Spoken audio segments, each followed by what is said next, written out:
Hello, sir. How are you? Hey Joey, how's it going, man? Going well. I'm excited to do this. I think I'm not exaggerating when I said I've seen everything you've been in, Oh, and well, that's more have so than been. I think. Well, my wife for sure, and probably most of my family members. I mean, look, I've been trying to get you nominated for an Oscar since The Spectacular Now. So like uh, it comes with Thanks. the territory, and like thank you for your service and bleed for this. Like I was the guy who was like, when are they releasing Get a Job?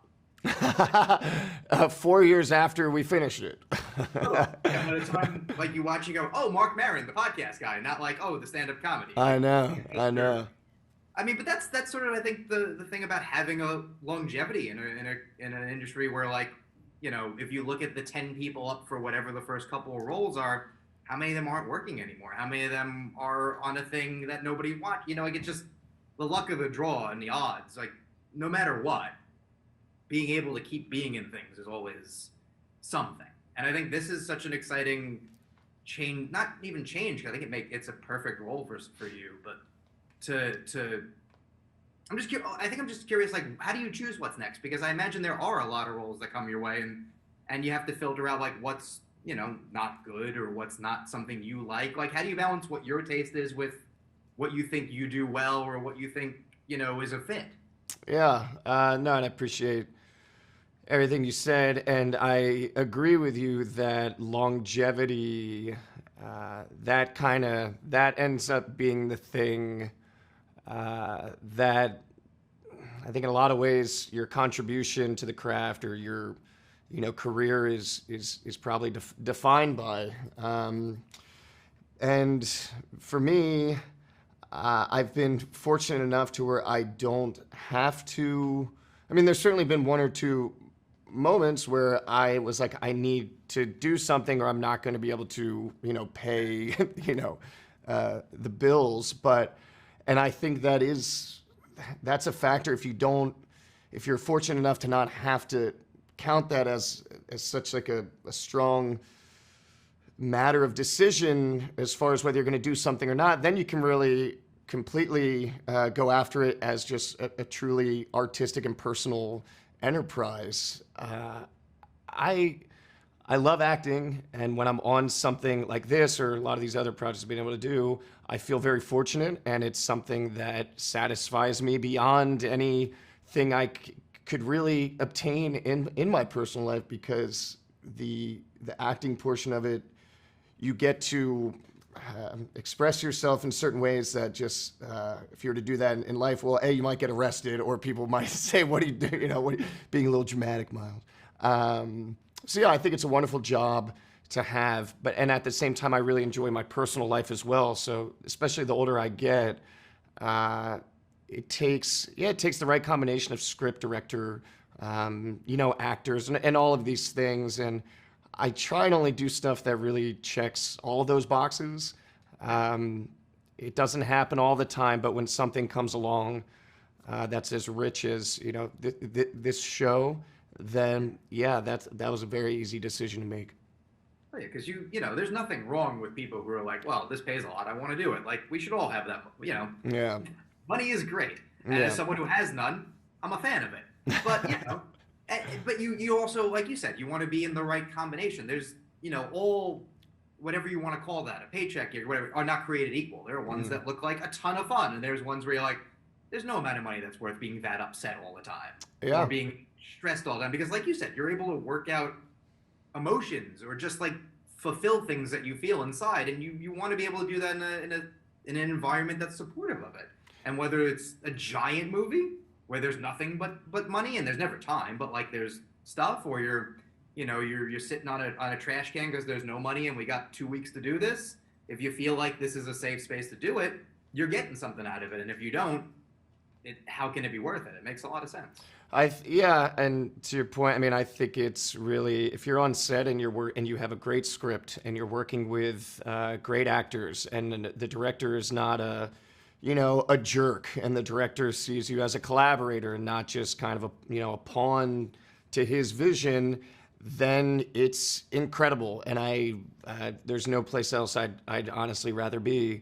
But if you are showing up on set of something, and you've already agreed to do it at this point, hopefully you've looked at all those factors, because if you're on set and you have to do a scene or you're playing a character that you really don't, you could give, you know, a crap about, then it's really tough, because then you just feel like a salesman, or you just feel dishonest, or you just feel cheap, or whatever it is. It's a really tough job to do if the writing is not great. Right, because your currency is authenticity, is making someone believe you're Al Ruddy, making someone believe you're that boxer, you're that person, whether they're real or not. They have to feel real for 90 minutes to 2 hours or 6 hours or however long someone's experiencing the form. And you're So, yeah, doing it, 13, 14 hours a day for, in this case with this show, 7 months. That's exactly. a lot of time spent on something that you could really care less about if people watch, or even if you would want to watch it yourself. Exactly. Like, and at that point, you're just like, oh, and then beyond like thinking about what did I not do to do this, or whose party did I not go to, or like what friend didn't I see? Just even if it's like silly stuff like that, Yeah.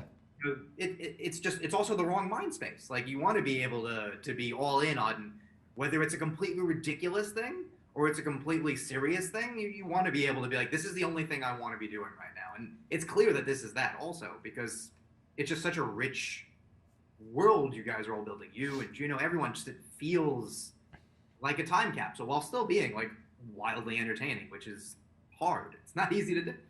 Yeah, I think it's really a lot of the time when you watch shows. I think one of the better compliments you can give or receive, or even just feel as an actor, is that everybody's in the same show or everybody's in the same movie. That there's this real cohesion, especially when you're doing something, that's 50 years old at this point and trying to capture a certain era. Really, it only takes a few kind of wrong notes to take people out of it. But I truly believe in the strength of the ensemble. The collective is really what it comes down to, and we had a great one on this.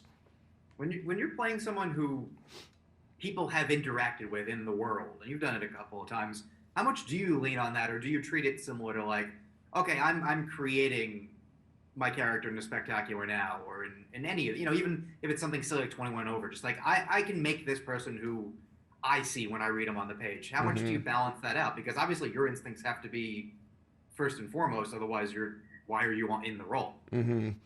I think with like Vinny and Bleed for this, to me that was important to try and really capture that, the way that he talked and the way that he kind of moved around the ring, because there was he was not as well known as Muhammad Ali, but he's certainly, to a pretty large audience, they know who that guy is, and that's a lot of your audience watching this. With Al, I knew I wasn't going to.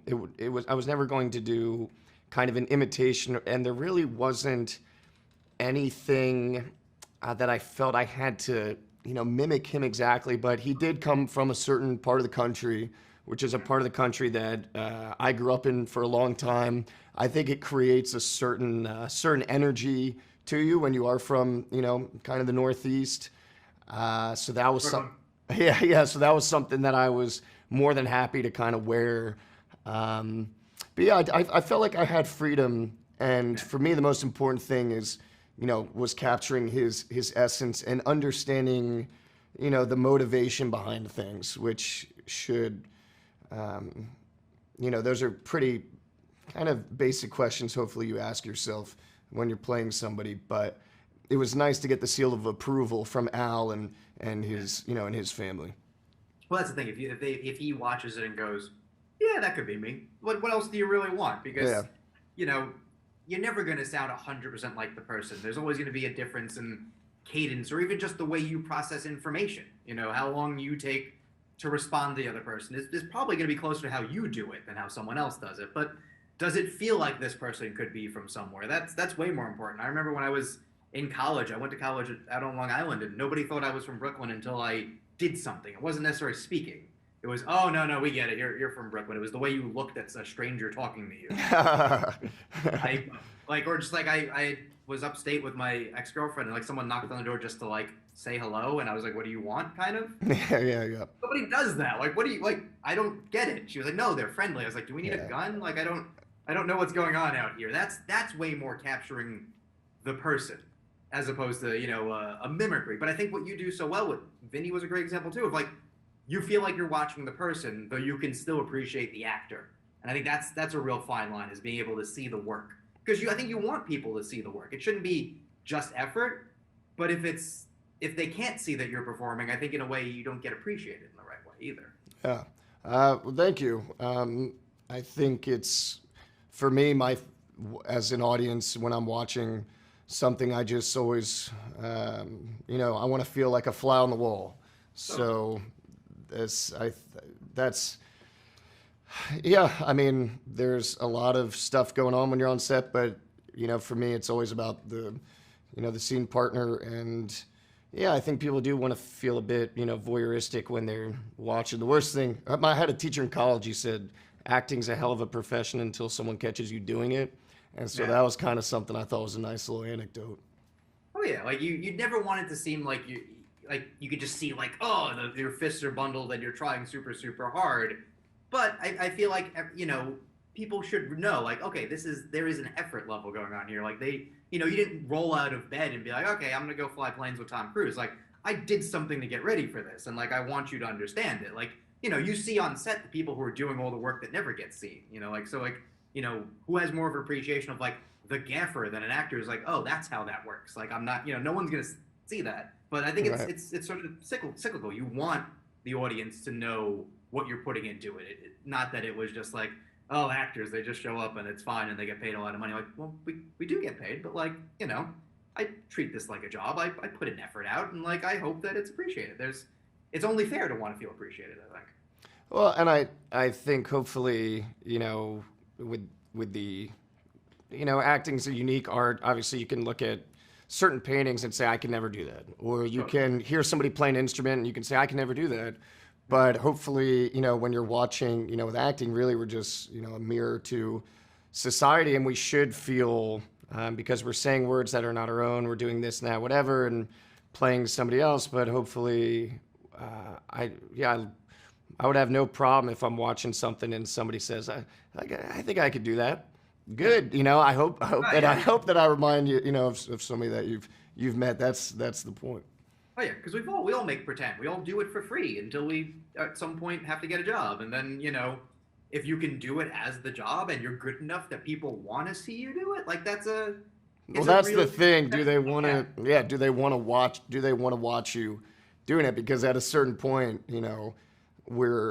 we are in the court of public opinion. So at a certain point, the audience will tell you if if you're gonna have a career or not. Oh yeah, and you watch, and you every time you make something, you see that box office. You go, oh wait, no one wants to see me in a movie anymore. Oh, everybody wants to see me, and I should be in everything. And the dreaded box office opening weekend is always an uncomfortable time. Oh yeah, you're just like, what is my value? There's a finite number on my value. Great, this is super easy for me. Yeah. This is where the family and friends need to be like, no, we like you anyway, and you're like, thanks. I'm gonna be really happy, or really sad for a weekend. That'll be fine. Yeah, that'll be all right. Oh yeah. Well, thank you so much for doing this. Like, I really enjoyed watching this, and like just to be able to talk to you after seeing you work for so long, I'm always excited for what's next, and like this seems like it's gonna be a really good year for you, and I think that should be a sign of things to come. So I'm excited and appreciative. Thank you, Joe. All right, man. I really appreciate that. That means a lot. So thank you. Totally, my pleasure. Thank you so much. Yep.